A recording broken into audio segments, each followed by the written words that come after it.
Hello everyone, मैं उमेश मौर्य और आज मैं आपके सामने लेके आया हूँ एक बहुत ही interesting video. Number system. Number system Hindi में इसको बोलते हैं संख्या पद्धति। ये वीडियो सभी कक्षाओं के लिए बहुत इंपॉर्टेंट हो जाती है, इसीलिए आज आपके सामने मैं ये वीडियो लेके आया हूँ। नंबर सिस्टम, आज हम इसमें पढ़ेंगे टाइप्स ऑफ नंबर्स के बारे में, यानी संख्याओं के प्रकार के बारे में। तो संख्याओं के प्रकार में पहला हमारा नंबर है नेचुरल नंबर। नेचुरल नंबर को हिंदी में बोलते हैं प्राकृतिक संख्याएं। प्राकृतिक संख्याएं, तो मैं आपको बताऊंगा कि प्राकृतिक संख्याएं क्या होती है। प्राकृतिक संख्याएं वे संख्याएं होती हैं जो एक से शुरू होकर, एक, दो, तीन शुरू होकर इन्फिनिटी, हाँ ये साइन इन्फिनिटी का होता है, इन्फिनिटी यानी अनंत तक जाती हैं, उसी को हम प्राकृतिक संख्याएं कहते हैं। वे संख्याएं जो एक से शुरू होकर एक, दो, तीन, चार और कहां तक जाएंगी, अनंत तक जाएंगी, ऐसी संख्याओं को हम प्राकृतिक संख्याएं, those numbers that starts with 1 and goes to infinity are known as natural numbers। इसके बाद हमारा है होल नंबर यानी पूर्ण संख्याएं। तो हमें पता है इसमें इसके नाम में ही है पूर्ण। पूर्ण मतलब पूरी संख्याएं। तो अगर हम देखें नेचुरल नंबर में हमारा जीरो रह जा रहा था, अगर हम जीरो इंक्लूड कर दें इसमें तो ये होल नंबर्स बन जाते हैं। एग्जांपल के तौर पे 0, 1, 2, 3 और इस तरीके से ये इन्फिनिटी तक, क्योंकि नंबर्स कितने हैं, इनफाइनाइट है। तो अगला जो हमारा नंबर आ जाता है इसके बाद वो जाता है इवन नंबर। अच्छा, होल नंबर के बारे में अगर डेफिनेशन हम देखें तो हम डायरेक्टली कह सकते हैं कि वे संख्याएं जो जीरो से शुरू होकर कहां तक जाती हैं, अनंत तक जाती हैं। Those numbers that starts with zero and goes to infinity are known as whole numbers. Even number के बारे में अगर हम देखें तो इवन नंबर जो हमारे होते हैं सम संख्याएं, कि सम संख्याएं वे संख्याएं होती हैं those numbers that are divisible by 2, ऐसी संख्याएं जो 2 से विभाज्य होती हैं, ऐसी संख्याओं को हम सम संख्याएं कहते हैं। फॉर एग्जांपल 2, 4, 6, 8 एंड कहां तक जाएगा ये, अनंत तक। तो those numbers that are divisible by 2 are known as even numbers. अब हम बात करें अगर ऑड नंबर्स की, विषम संख्याओं की, तो विषम संख्या क्या होती है, वे संख्याएं जो 2 से डिविजिबल नहीं होती हैं, वे नंबर्स जो 2 से डिवाइड नहीं होते हैं या डिविजिबल नहीं होते हैं, वे संख्याएं ऑड नंबर कहलाती हैं, यानी विषम संख्याएं कहलाती हैं। तो इनका अगर एग्जांपल हम देखें तो एग्जांपल हो जाएगा 1, 3, 5, 7, 9 एंड अप टू इंफिनिटी। तो those numbers which are not divisible by 2 are known as odd numbers. वे संख्याएं जो 2 से विभाज्य नहीं होती हैं उन्हें हम विषम संख्याएं कहते हैं। तो हमारा पांचवा नंबर है कंपोजिट नंबर। कंपोजिट नंबर को हिंदी में बोलते हैं बहुपद संख्याएं। जैसे कि मैं ये वीडियो बना रहा हूं वो हिंदी मीडियम और इंग्लिश मीडियम दोनों तरीके के बच्चों के लिए बहुत इंपॉर्टेंट है। तो जो कंपोजिट नंबर है उसे हिंदी में बहुपद संख्या कहते हैं। तो कंपोजिट नंबर को अगर हम डिफाइन करें तो कंपोजिट नंबर को हम बता सकते हैं कि वे संख्याएं जो 1 से, स्वयं से यानी खुद से और कम से कम किसी एक और संख्या से विभाज्य हो जाए, कट जाए, ऐसी संख्याओं को बहुपद संख्याएं। Those numbers that are divisible by 1 the number itself and at least by 1 another number are known as composite number.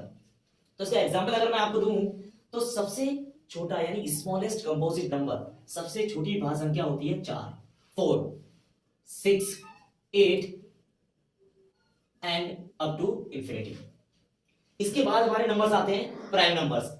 Prime numbers को हिंदी में बोलते हैं अभाज्य संख्याएं।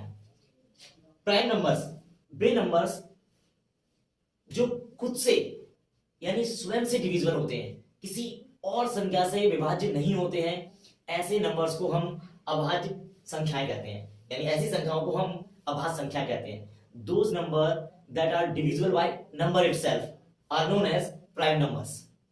इसके अगर हम एग्जांपल लें तो एग्जांपल आएगा 2, 3, 5, 7, 11। अब हम यहां देख रहे हैं कि प्राइम नंबर में 1 नहीं है, लेकिन 1 हमने देखा था कि 1 ऑड नंबर्स में था।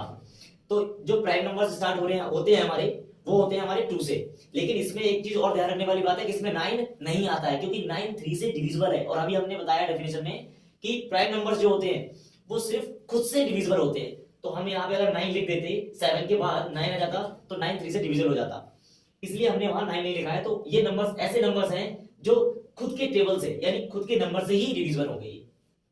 इसके बाद हम बात करेंगे रेशनल नंबर्स की। तो रेशनल नंबर्स की एक बहुत पुरानी डेफिनेशन है, मैं उसी को रिपीट करना चाहूंगा कि वे संख्याएं जो p बटे q के रूप में लिखी जा सकती हैं, those numbers that can be written the form of p upon q are known as rational numbers, या हिंदी में इन्हें परिमेय संख्याएं कहते हैं।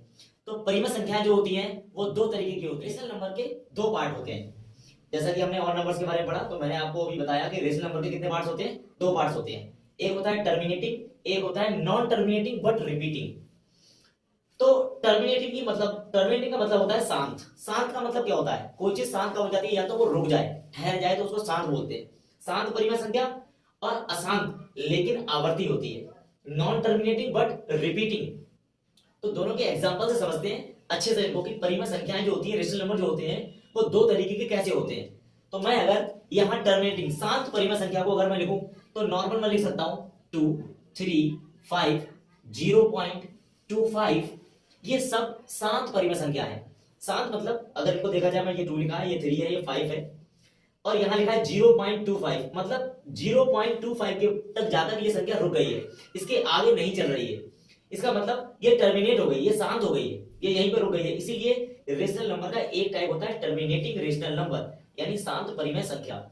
अब मैं अगर बात करूं नॉन टर्मिनेटिंग बट रिपीटिंग, तो नॉन टर्मिनेटिंग मतलब अशांत होगी, यानी ये रुकेगी नहीं, और लेकिन कैसी होगी, आवर्ती, लेकिन रिपीट होगी बार बार। तो मैं सबसे अच्छा एग्जांपल इसका अगर आपको दूं तो 0.333 इस तरीके से अगर ये चलता रहेगा तो नॉन टर्मिनेटिंग है, मींस अशांत है, रुक भी नहीं रहा है नंबर, और लेकिन क्या हो रहा है, रिपीट हो रहा है, आवर्ती है, बार बार चीज रिपीट हो रही है, इसी चीज को आवर्ती बोला जाता है। अगर ये कैसे आया, तो मैं देख सकता हूं, अगर मैं 3 से 10 को डिवाइड करूं तो 3 3 जा 9, इस तरीके से ये भी एक number non terminating but repeating आ सकता है। तो 3 3 जा 9, 1 पॉइंट अगर यहां लगाएंगे तो 1 0, यहां पे बढ़ा लेंगे तो ये हो जाएगा 3 3 जा 9, और इस तरीके से ये लगातार चलता रहेगा। तो ये भी एक संख्या जो नंबर लिखा है मैंने, ये भी non terminating but repeating rational number का एग्जांपल है। अब जो लास्ट नंबर हमारा बचता है, नंबर्स तो अभी एक दो प्रकार के और भी हैं, लेकिन जो हमारा लास्ट नंबर, जो मेन नंबर्स है हमारे, जो लास्ट नंबर बचता है वो है हमारा इरेशनल नंबर। तो इरेशनल नंबर मैं आपको यहीं पे बता देता हूं, जैसा कि हमने ये पढ़ लिया इरेशनल, तो इरेशनल अब समझना थोड़ा आसान हो जाएगा। तो इरेशनल नंबर्स क्या होते हैं, यानी इनको अगर हिंदी में बोले तो हिंदी में अगर इनको लिख सकता हूं मैं अपरिमेय संख्या। अपरिमेय संख्याएं, अपरिमेय संख्याएं क्या होती हैं, रेशनल नंबर्स क्या होते हैं, अपरिमेय संख्याएं। तो इरेशनल नंबर्स क्या होते हैं, अपरिमेय संख्याएं बेस संख्याएं होती हैं, इनका एक ही टाइप होता है, एक ही प्रकार है, वो है non terminating, non terminating and non repeating, non repeating. इनका एक ही टाइप है, non terminating and non repeating. तो हमने यहां देखा रेशनल नंबर में नॉन टर्मिनेटिंग बट रिपीटिंग था, इसी वजह से ये रेशनल नंबर का एक टाइप है। लेकिन इरेशनल सिर्फ एक ही टाइप की होती है, that is non terminating and non repeating. Means ना तो ये टर्मिनेट होगी, मतलब ना तो ये शांत होगी, और ना ही रिपीट होगी। तो इसका अगर मैं एग्जांपल दूं आपको, तो मैं ये लिख सकता हूं 0.5132 और इस तरीके से ये लगातार चलती रहेगी। अब मैं यहां देख सकता हूं, या आप लोग भी देख सकते हैं कि non terminating and non repeating का एक अच्छा एग्जांपल है कि ना तो ये टर्मिनेट हो रही है, ना तो शांत हो रही है, और ना ही ये रिपीट हो रही है। तो बार बार ये संख्या अलग अलग तरीके की आती चली जाएगी। अब 5 1 2 3 5 7 8 इस तरीके से संख्याएं लगातार आती चली